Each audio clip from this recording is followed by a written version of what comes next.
Hello, good evening. Happy Sunday to everybody. It has been hot here, and my sister said it was so hot in Houston that the mosquitoes died. So, yikes, was my response. It is hot. But I want to come to you today with a word of encouragement.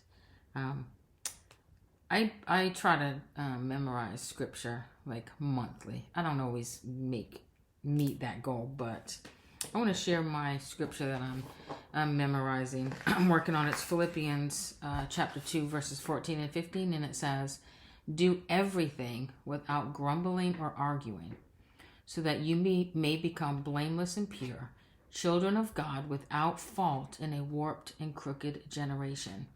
Then you will shine among them like stars in the skies."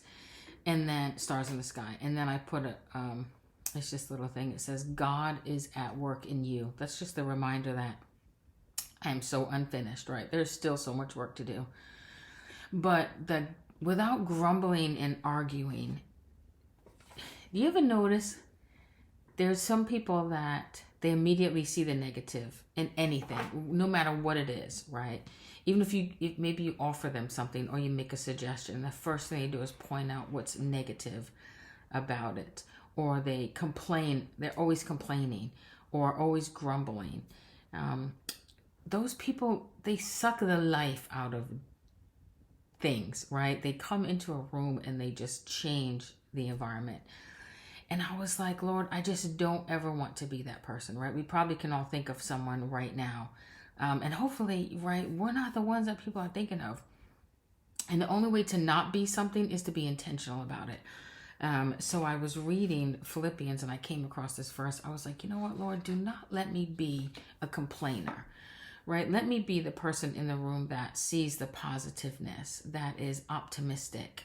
At work when there's a change, let me be the one to support the change, support the new policy, not be the one to be like, oh, here we go again, right? And point out a challenge or how difficult it may be. So I want to challenge you today and encourage you to be the positive person in the room, right? Be the one that sees the silver lining in the storm. Be the one who encourages and not jumps in on the gossip or the negative talk about someone. Whether it's true or not is irrelevant. You know, our words speak positive or negative. So let's find the positive. And if the conversation is negative or your thoughts are negative, just keep them to yourself. Let's be that person in the room that leaves a joyful feeling. That leaves a happy vibe, right? You don't have to be joy, happy all the time. But positiveness can come out of our mouths all the time, or we could just be quiet. So I just want to leave you with that encouragement. Let's be the joyful people. Let's be the optimists. Let's be the one to point out the goodness and not jump in on all the negativity that's going around. All right. Well, you guys have a good night, and I will see you tomorrow.